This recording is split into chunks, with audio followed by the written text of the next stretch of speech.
Good afternoon. Thank you everybody for being here.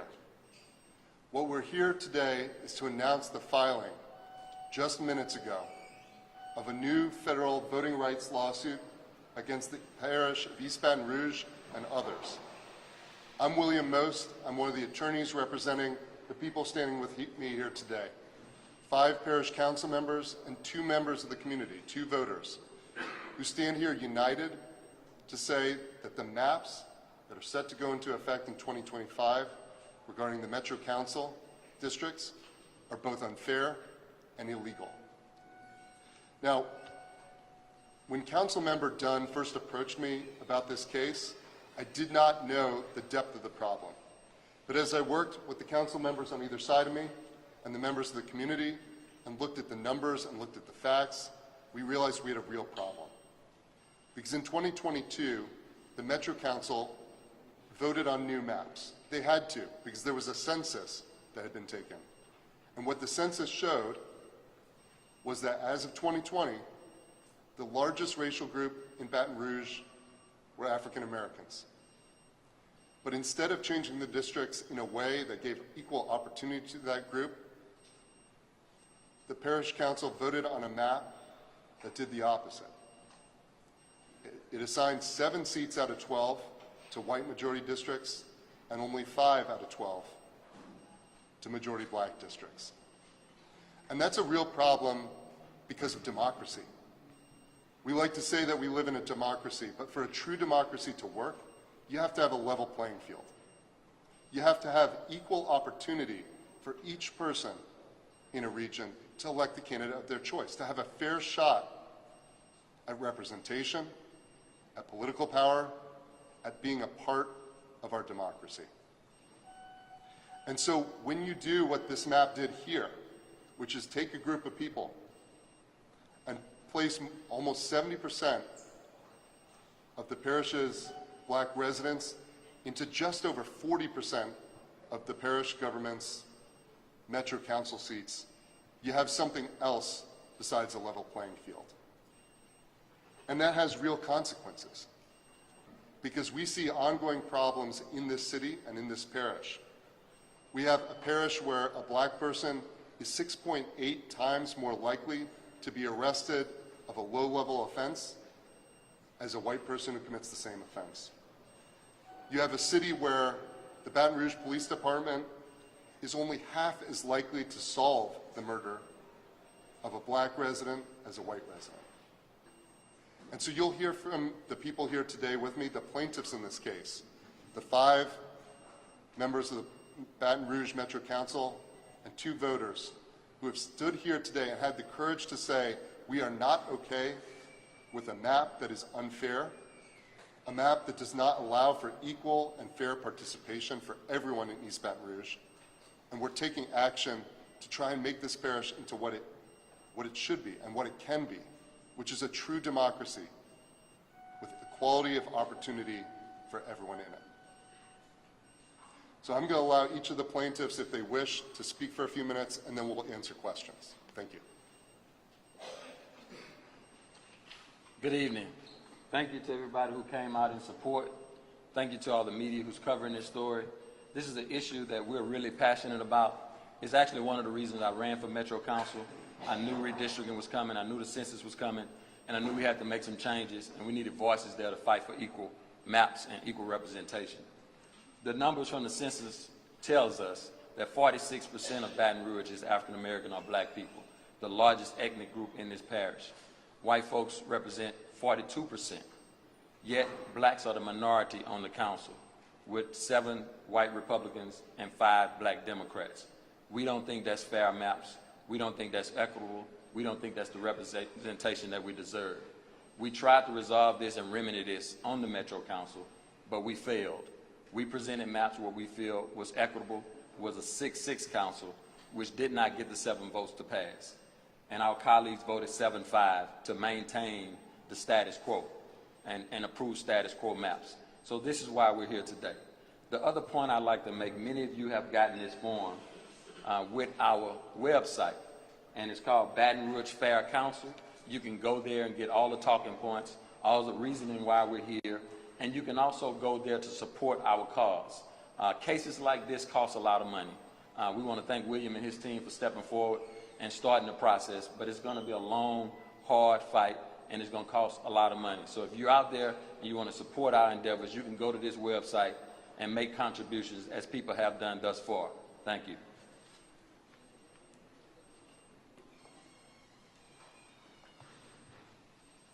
I will tell you, I sat back a few weeks ago as these discussions started to happen, and I kept saying, you know, we've had an African-American mayor for the past 20 years, yet I look at North Baton Rouge and I don't see the changes that need to be made. I see a decline. And when I start looking at the infrastructure projects that are being allocated, when I start looking at the votes that are being done on the council, it's because I will say this. When I initially came into the office, I was told that one of the most controversial discussions that we would have would not be a racist discussion. It would be a self-preservation discussion. And that self-preservation discussion was to ensure that one of the council members did not cut themselves out of an existing district. But also when I look at the projects allocated in city and parish, when I look at the resources and the dollars, when I look at the legislation that supports these same districts, it's still self-preservation. Making sure that the 7 majority council members provide the resources and tools for their particular districts. And when we fight for dollars and resources for North Baton Rouge, it's always a controversial issue. Well, we're tired of the controversy, and we want to start making North Baton Rouge a priority. And priority happens through fair representation, equal representation, and doing the right thing for our city parish. And that's what this lawsuit is about. It's about equal representation and making sure that the legislative body is able to pass legislation and put projects and resources in place that make North Baton Rouge better. Thank you. Well, a lot has been said, and as I stand here, this looks great to see my people here and just know that some changes must be made. And so I thank Cleve Dunn for pulling this all together, Councilman Dunn, I should say, for pulling this all together, bringing it to us, and then us walking this out. And I just say, if you do the right thing, that's all. Just do the right thing. And you're going to be able to sleep at night.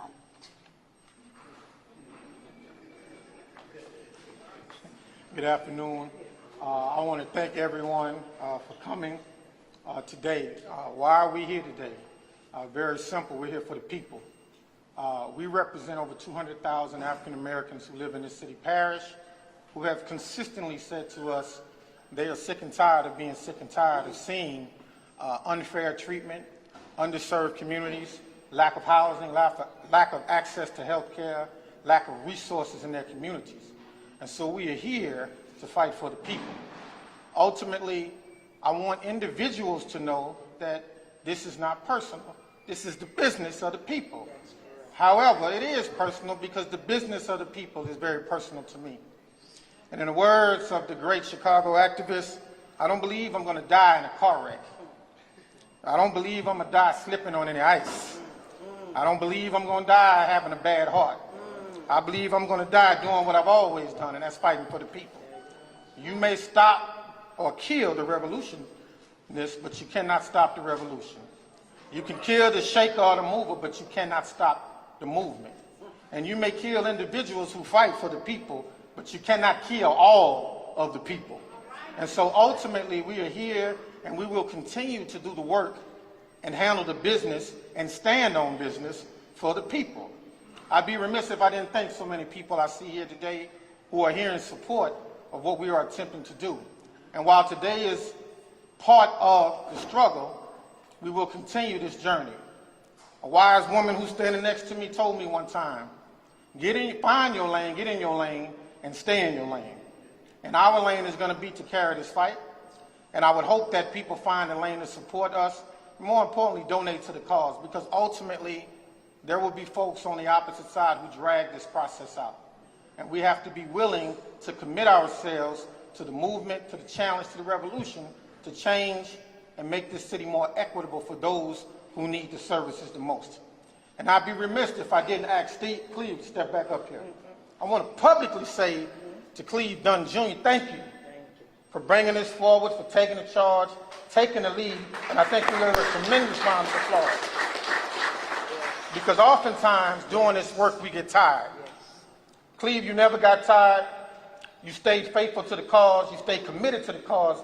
And I'm happy to be in my lane, helping and supporting you, doing whatever I can do to continue to see this through. May God bless and keep all of you. Thank you for being here, and let's continue to fight.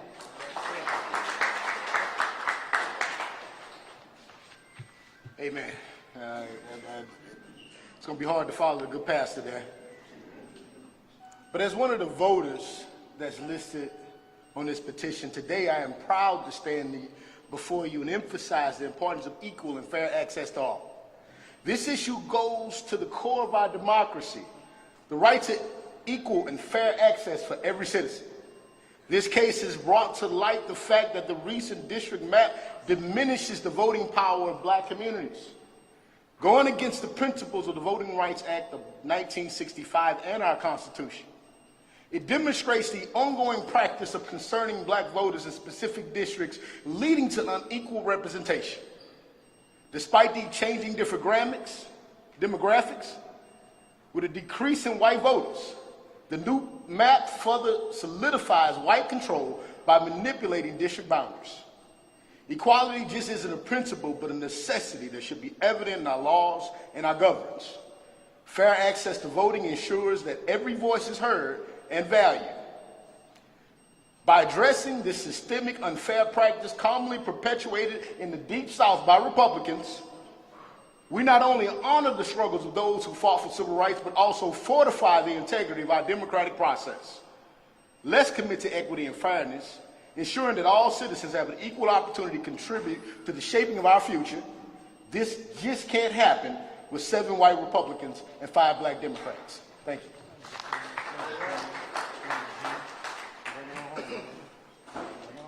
Good afternoon. I'm Lael Montgomery. I'm representing the northern part of Baton Rouge by way of Zachary. I remember going to the meeting. I thank Cleve. I went to the meeting. We spilled our hearts out. They looked at us. They laughed at us. They convened, and they made their irrational decision. So, to Baton Rouge in Louisiana, this is what I'm going to say. Since y'all love the 10 Commandments, and y'all want to put them in the schools, let's live by them. And I'm going to leave you with one last thing, right? Jesus left you with one extra commandment. I don't think y'all really read that one. It was, love your neighbor as I have loved you. If you love me, then 47% and 42%, the 7 doesn't go to the 2, it goes over to the 47%. Y'all want to put 10 commandments in school, but y'all can't count them. See, I'm here for this good trouble. Let me get out and stop before I go too far.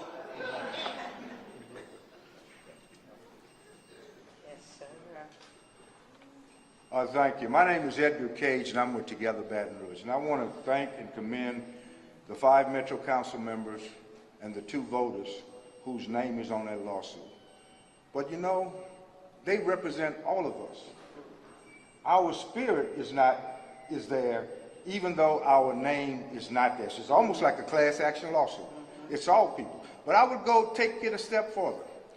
We have people in this community, white people, who want to see fairness, who want to see justice. So this is not just a black issue. This is a fairness issue and a justice issue. And by creating the districts to represent the demographics of the city, we don't plan to take away anything from what anybody has gotten or will get. We just want to make it possible for those who hadn't gotten anything to get something. And that's what we're about. That's what we're about, to make it fair, to make it just. And it's not a slam dunk. It's the opportunity to elect the candidate of your choice. So if you're for fairness and justice, and as Councilperson Coleman said, you want to sleep, support this movement. Thank you. We'll take any questions that people have briefly, and then we'll regroup. Thank you. Yes, sir. When did this all start? When did the conversation start? When were you approached? Yeah, so conversations have been going on for a period of time. I think there's been a lot of understanding in the community since the vote in 2022 that we had a problem. But the urgency of this problem has increased as we get closer to the time when this map will take effect. And so today is the day where it's no more waiting, it's action. And the people behind me have taken action today. Today they've filed a federal lawsuit. Today they've laid it on the table and said, here are the reasons why what has gone on in Baton Rouge is illegal, and they're going to make it stop. So it's a federal lawsuit? Correct. Okay, so you mentioned that this has been happening over a period of time. Was what happened at the last council meeting the last straw? There was a discussion about this at the last council meeting. No, that was simply coincidental. As William mentioned, we was talking about litigation in 2020 once we realized we couldn't get the 7 votes to approve equitable maps. So this conversation about litigation has been going on long before that happened. You know, those subjects just come up from time to time when specific votes go down racial and party lines. So that was just coincidental. Is this more, because for me, just me talking, and I don't know about anybody else, but there's a little confusion on my part. Is it race or is it party lines? Because there have been some conversation about the black population, and then there's been black Democrats, white Republicans. Which one is it? Yeah, so the lawsuit is based on 2 sources of law, the Voting Rights Act of 1965 and the U.S. Constitution, the 14th and 15th Amendments. The 15th Amendment guarantees the right to vote on the basis of race. And that means not just going to a ballot box, but having an equal opportunity. And so this lawsuit is about a protection of a group of people in this city that should have more of an opportunity to select the groups of their choice. It's not about Republican versus Democrat. Yeah. So of course, after many coming out and hearing about this discussion, do you hope that the voter turnout will increase in the city? Do you want to see changes happen that you discussed? Yes. As advocates and many people in the audience and elected officials, we're always interested in increase of voter turnout. But this action to file a lawsuit doesn't have anything directly to do with voter turnout, but more so to do with representation and making sure African Americans have a fair opportunity to elect candidates of their choice. I know the conversation's been going on for a while. Where's the money coming from for the lawsuit? I know on the website you're asking for donations, but where's the money coming from? So lawsuits are always expensive. And what this group is calling for is for the community to support a lawsuit that fundamentally has the community in mind. And so a website has been set up. It's Baton Rouge Fair Council. BatonRougeFairCouncil.com. BatonRougeFairCouncil.com. And any member of the community, whether they're here or far away, who sees this fight, supports this fight, understands the importance of this fight, can contribute to the success of this case. But so far, but I'm sorry, you're an attorney. I'm sure you've been retained. Where's that money coming So far, individuals have made donations to this website and mailed checks to the attorney's office. You can do the same if you're interested in supporting the cause. Anybody can do the same. That's where the money has come from to pay for the legal fees, and that's where it will continue to come from. So whether you're local, whether you're in the media, whether you're in the audience, whether you're national, you can write a check to support our cause. Yeah.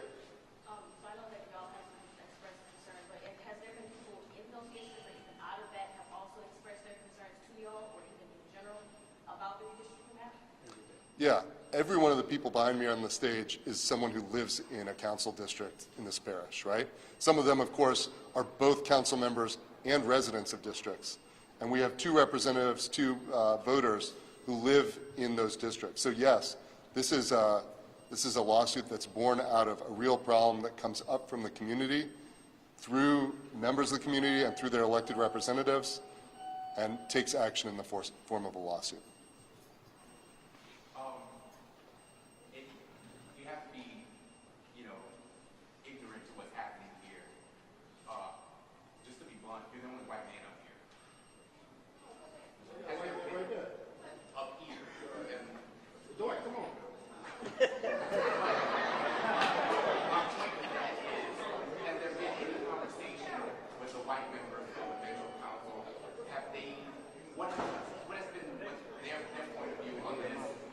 Have they been given the olive branch to be a part of this? Here's the reality of the situation. I think that's a better question for the white members of the council. We're not here to talk about their thoughts, their ideas, and their considerations of the lawsuit. We're here to talk about the people and what we're here to represent. And we're here to represent fair maps in the city of Baton Rouge, parish of East Baton Rouge, so that's a better question for those individuals.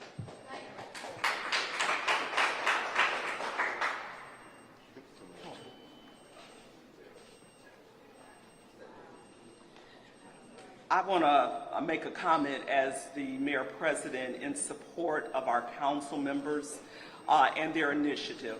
I will tell you that when they first started talking about it, I wholeheartedly supported it then, and I wholeheartedly support it now. As I said in a recent statement, the numbers don't add up.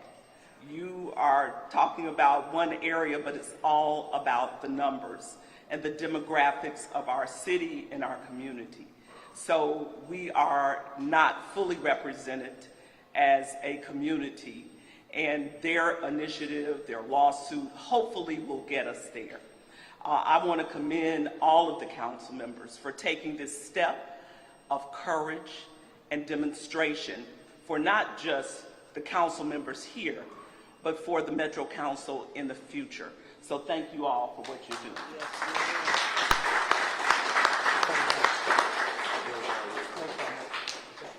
Okay. Thank you very much for everyone for being here. We appreciate your time.